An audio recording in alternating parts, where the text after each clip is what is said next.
राधे सदा मुझ पर रहमत की नजर रखना। প্রিয় বন্ধুরা, কেমন আছেন সবাই? আশা করি সবাই রাধারানীর কৃপায় ভালো এবং সুস্থ আছেন। বৃন্দাবন ধাম দর্শন এবং পুরো ব্রজমণ্ডল 84 কোষ পরিক্রমার জন্য স্ক্রিনে দেওয়া নম্বরে যোগাযোগ করুন। খুব স্বল্প খরচে থাকা খাওয়া সহ দর্শনের সুব্যবস্থা রয়েছে। চ্যানেলটি সাবস্ক্রাইব করে পাশে থাকুন। রাধাবল্লভ শ্রীহরিবংশ। রাধে রাধে বন্ধুরা, কেমন আছেন সবাই? আশা করি সবাই রাধারানীর কৃপায় ভালো এবং সুস্থ আছেন। আজকে যোগিনী একাদশী, তো যোগিনী একাদশীর অনেক অনেক শুভেচ্ছা ও অভিনন্দন সবাইকে। যারা যোগিনী একাদশী ব্রত পালন করছেন তাদের প্রতি আমার অনেক অনেক শুভেচ্ছা ও অভিনন্দন রইল। তো যোগিনী একাদশীর দিন চলুন আমরা সবাই মিলে শ্রীধাম বৃন্দাবন ধাম দর্শন করি এবং ভগবান শ্রীকৃষ্ণের কৃপা লাভ করি। আজকে একাদশীর যে মাহাত্ম্য রয়েছে সেটা আমি ভিডিওর মাধ্যমে আপনাদের অবশ্যই জানাবো এবং চলুন আমরা পুরো বৃন্দাবন ধামটা ঘুরে ফিরে দর্শন করি। দর্শন করতে করতে আপনাদের জানাবো যে যোগিনী একাদশীর কি মাহাত্ম্য রয়েছে, এই ব্রত করলে কি ফল লাভ করা যায়, তা সমস্ত কিছু আমি এই ভিডিওর মাধ্যমে জানাবো। তা ভিডিওটা একদম স্কিপ করবেন না, ভিডিওটা শুরু থেকে শেষ অবধি দেখতে থাকুন, আপনাদের খুবই ভালো লাগবে। আর আপনারা জানেন যে একাদশীর দিন আমি বৃন্দাবন ধাম দর্শন করাই সবাইকে। শুধু নিজে দর্শন নয়, আমার সাথে সাথে আপনারাও যাতে দূরে থেকে শ্রীধাম বৃন্দাবনের দর্শন করতে পারেন সেইটা আমার প্রয়াস থাকে সবসময়। তো চলুন দেরি না করে ভিডিওটা শুরু করা যাক।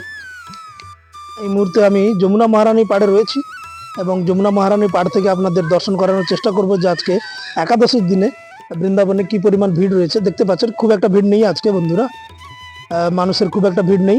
সকাল সকাল অনেকে পরিক্রমা করে চলে গেছেন। আর বৃন্দাবনে না গত 2-3 দিন ধরে প্রচুর পরিমাণে বৃষ্টি হয়েছে।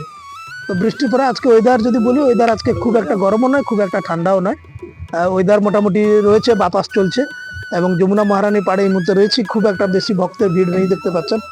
আমি দেখানোর চেষ্টা করছি। এখন সময় বাজে সকাল 11টার সময় আমি করছি, কারণ আমার আজকে কাজ ছিল, আমি ছিলাম না, তাই আসতে একটু দেরি হয়ে গেল।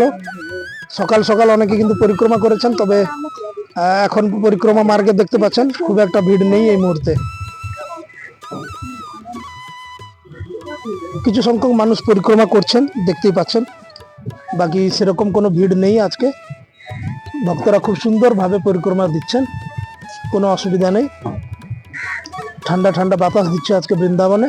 আর যেহেতু বৃষ্টি হয়েছে 2-3 দিন ধরে লাগাতার, তাই যমুনা মহারানীতেও দেখতে পাচ্ছেন জলস্তর কিছুটা বেড়েছে।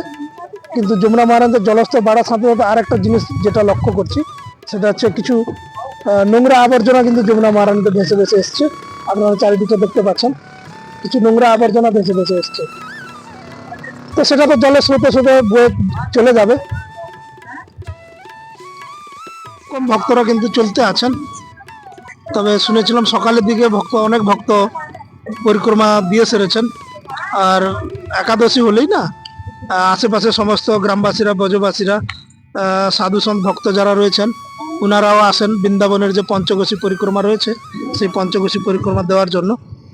তো আজকে যোগিনী একাদশীর যে মাহাত্ম্য কথা, সেটা হলো যে প্রাচীনকালে, এটা পদ্মপুরাণ অনুসারে বলছি, পদ্মপুরাণে এর উল্লেখ রয়েছে। প্রাচীনকালে কুবের নামে একজন রাজা ছিলেন। তো কুবের রাজার কাছে একজন মালি কাজ করতেন, তার নাম হেম মালি। তিনি কি করতেন, মান সরোবর থেকে পুষ্প নিয়ে আসতেন রাজার জন্য, কুবের রাজার জন্য। তো তারপর কি হলো, একদিন কি হয়েছে না, হেম মালি যে সে ফুল তুলতে গিয়েছিল, কিন্তু আসার পথে কামদেবের দ্বারা আকৃষ্ট হয়ে, কামদেব উনার উপর ভর করেন। তো তারপরে তিনি কি করলেন না, উনার স্ত্রীর সঙ্গে মিলনে ব্যস্ত হয়ে যান। উনার স্ত্রীর সঙ্গে মিলনে যখন ব্যস্ত হয়ে যান, তো তিনি অনেকটা সময় কাটিয়ে ফেলেন বাড়িতে, আর ফুল নিয়ে যেতে পারেননি কুবেরের কাছে। এদিকে রাজা কুবেরও অপেক্ষা করতে করতে রক্ষীদের পাঠান যে গিয়ে দেখো এতক্ষণ দেরি হচ্ছে কেন হেমমালি। যখন রক্ষীরা এসে জানতে পারে যে হেমমালি তার স্ত্রীর সাথে ব্যস্ত রয়েছে, মিলনে ব্যস্ত রয়েছে, তাই আসতে পারেনি। এ খবর যখন রাজা কুবের জানতে পারেন, তো রাজা জানতে পেরে হেমমালিকে অভিশাপ দিলেন। রাজা কুবের কিন্তু মহাদেবের পরম ভক্ত ছিলেন। তো তিনি কিন্তু অভিশাপ দিলেন হেমমালিকে যে তুমি পৃথিবীলোকে যাবে এবং সেখানে তোমার কুষ্ঠরোগে আক্রান্ত হবে এবং তোমার কাছে মানুষ কেন কেউই তোমার ধারে কাছে ঘেসবে না, তুমি তোমার পত্নী থেকে দূর হয়ে যাবে। তো অভিশাপ পাওয়ার পরে হেমমালি কি হয়েছিল না, পৃথিবীলোকে এসে কুষ্ঠরোগে আক্রান্ত হয়ে যায়। কুষ্ঠরোগে আক্রান্ত হওয়ার পরে তার থেকে সব মানুষজন দূরে সরে যেতে থাকে। দূরে সরে যাওয়ার কারণে মনের কষ্ট এসে দিনের পর দিন ঘুরে বেড়ায়, এদিক ওদিক ঘুরে বেড়ায় এবং অবশেষে, আমি শর্টে বলছি, সংক্ষেপে বলছি বন্ধুরা, নাহলে ভিডিওটা অনেক লম্বা হয়ে যাবে। অবশেষে তিনি মার্কেন্ড ঋষির দর্শন পান। তো মার্কেন্ড ঋষির দর্শন পাওয়ার পরে তিনি মার্কেন্ড ঋষিকে তার সমস্ত মনের কথা, সমস্ত দুঃখ যন্ত্রণা খুলে বলে যে আমার এই কারণে আমি এই অবস্থা হয়েছে। তো মার্কেন্ড ঋষি শোনার পরে বলেছিলেন যে তুমি যোগিনী একাদশী এই ব্রতটা করো, এই ব্রত করার পরে তোমার সমস্ত পাপও নষ্ট হয়ে যাবে এবং সমস্ত রোগ থেকে তুমি মুক্তি পেয়ে যাবে। তো তারপরে মার্কেন্ড ঋষির কথা অনুসারে হেমমালি এই যোগিনী একাদশী ব্রত পালন করে নিষ্ঠাপূর্বক। তারপরে তার সমস্ত রোগ দূর হয়ে যায়, পাপ দূর হয়ে যায় এবং তার স্ত্রীর সঙ্গে সে সুখে শান্তিতে থাকতে পারে। তো তারপর থেকে এটা প্রচলন হয়ে যায় বন্ধুরা যে যোগিনী একাদশী করার পরে সমস্ত রোগ থেকে মানুষ মুক্তি পায় এবং সমস্ত পাপ থেকে মুক্তি পায়। তো এই ছিল যোগিনী একাদশীর ব্রত কথা, মাহাত্ম্য কথা। তো আজকের দিনে যারা ব্রত করবেন তারা অবশ্যই ভগবানের কাছে প্রার্থনা করব যাতে ওনাদের সমস্ত রোগ থেকে মুক্তি পান এবং সমস্ত পাপ থেকে মুক্তি পান, সেই কামনা করি ভগবানের চরণে। হাজার হাজার ভক্ত দেখছেন কিভাবে পরিক্রমা দিচ্ছেন। এখন 11টা প্লাস হয়ে গেছে, সময় পেরিয়ে গেছে, 11টা প্লাস হয়ে গেছে, তবুও ভক্তদের ভিড় দেখুন। রয়েছে টুকটাক ভক্ত রয়েছে, কিন্তু সকালের দিকে পরিক্রমাতে শুনছিলাম যে অনেক বেশি ভক্তরা পরিক্রমা দিয়েছেন, এখন অনেকটা কমে গেছে। আর যমুনা মহারানীতে বন্ধুরা আগে যেভাবে নৌকা বিহার করতেন মানুষ, ওই যে অ্যাক্সিডেন্টের পরে, সে পরিমাণ কিন্তু আর নৌকা বিহার মানুষ করেন না, কম করেন, কিছুজন করেন, আর যারা করেন তারা সেফটি দিয়ে করেন। জলস্তর আগে থেকে একটু বেড়েছে, খুব একটা বেশি বাড়েনি, একটু বেড়েছে। আর ওপাশে দেখতে পাচ্ছেন কাজ চলছে ওপাশে।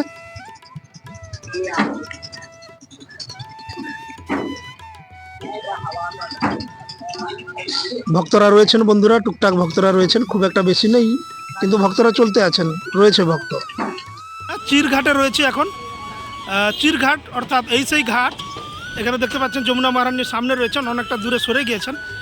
তো এই সেই ঘাট বন্ধুরা যেখানে ভগবান শ্রীকৃষ্ণ গোপীদের বস্ত্র চুরি করে নিয়েছিলেন। যখন যমুনাজিতে গোপীরা স্নান করতে গিয়েছিলেন তখন বস্ত্র রেখে দিয়ে গেছিলেন এখানে নিচে। তো তখন ভগবান শ্রীকৃষ্ণ সেই সমস্ত বস্ত্র নিয়ে, এই যে দেখতে পাচ্ছেন, এই সেই বৃক্ষ বন্ধুরা, প্রায় 5,500 বছর পুরনো এই বৃক্ষ, সেই ঘটনার সাক্ষী হয়ে এখনও দাঁড়িয়ে রয়েছে স্বমহিমায়। তো এই ঘাটের উপরে ভগবান শ্রীকৃষ্ণ উঠে যান এবং গোপীদের শিক্ষা দেন যে বিবস্ত্র হয়ে কখনো জলে স্নান করতে নেই।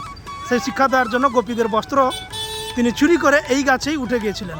তো দেখতে পাচ্ছেন সেই পুরনো 5,500 বছর পুরনো বৃক্ষ আপনারা দর্শন করছেন, এখনও স্বমহিমায় বিরাজমান বন্ধুরা।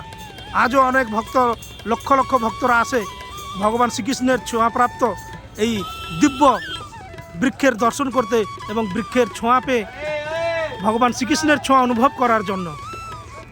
এখানে আজও লক্ষাধিক ভক্তরা আসেন এখানে। এই সেই চিরঘাট বন্ধুরা, এখানে রয়েছি।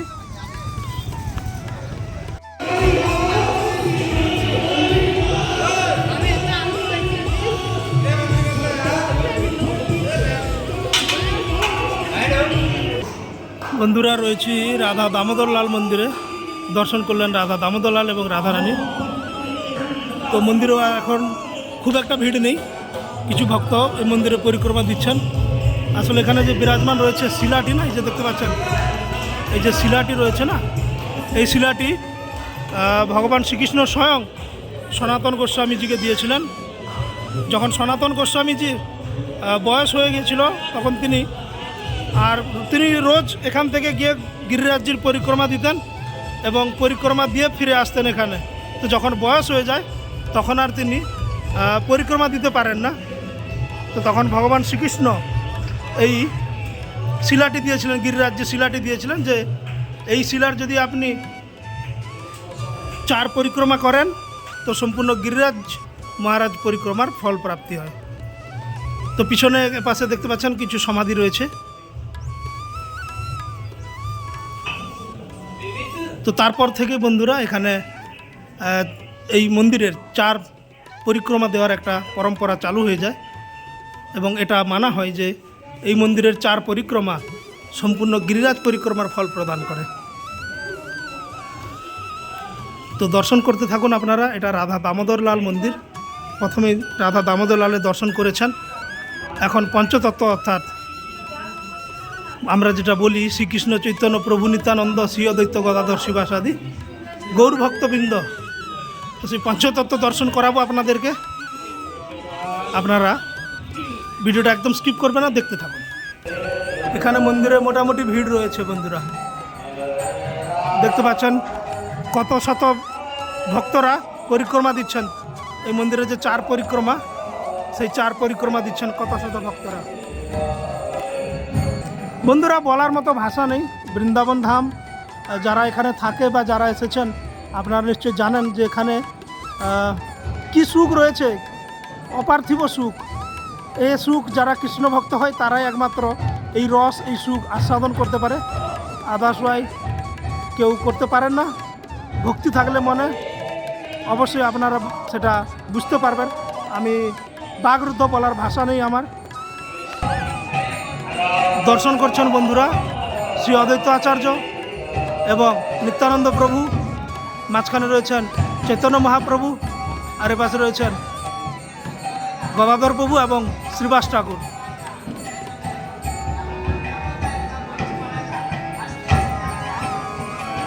এটা বৃন্দাবনের রাধা দামোদর লাল মন্দিরে এলেই এই দর্শন সম্ভব। খুবই সুন্দর দর্শন বন্ধুরা। দর্শন করছেন বন্ধুরা রূপ গোস্বামীজি, পরম পূজ্য রূপ গোস্বামীজি দর্শন করছেন। অদ্ভুত দর্শন বন্ধুরা।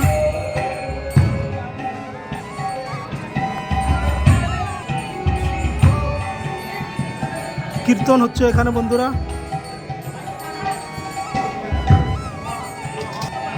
বন্ধুরা আপনারা যারা বৃন্দাবন আসবেন এলে অবশ্যই রাধা দামোদর লাল মন্দিরে আসবেন এবং এই মন্দিরের 4 পরিক্রমা দিতে ভুলবেন না। যোগিনী একাদশীর ব্রত কথা শুনলেন এবং এর মাহাত্ম্য সম্পর্কে অবগত হলেন আপনারা নিশ্চয়ই। তো চলুন, ভিডিওটা আর দীর্ঘায়িত করতে চাইছি না, ভিডিওটা এখানে শেষ করছি। ভালো থাকবেন সকলে। আর যারা বন্ধুরা চ্যানেলে নতুন রয়েছেন চ্যানেলটা সাবস্ক্রাইব করে পাশে থাকবেন। আর যারা বৃন্দাবন ধাম দর্শন করতে চান এবং ব্রজমণ্ডল 84 কোষ পরিক্রমা দিতে চান, এখানে বাঙালিদের জন্য থাকা, খাওয়া এবং দর্শনের সুব্যবস্থা রয়েছে এবং আমি স্বয়ং নিজে থাকি যাতে যাত্রীদের কোনো অসুবিধা না হয়। এবং যেখানে ভ্রমণে যায় তো আমি সঙ্গেই থাকি, কোনো অসুবিধা হবে না। যারা ব্রজমণ্ডল 84 কোষ পরিক্রমা করতে চান অবশ্যই আপনারা যোগাযোগ করবেন। ভালো থাকবেন সকলে, সুস্থ থাকবেন। শ্রী হরিবংশ। আপনাদের প্রত্যেকের মঙ্গল কামনা করি রাধারানীর চরণ কমলে। রাধে রাধে।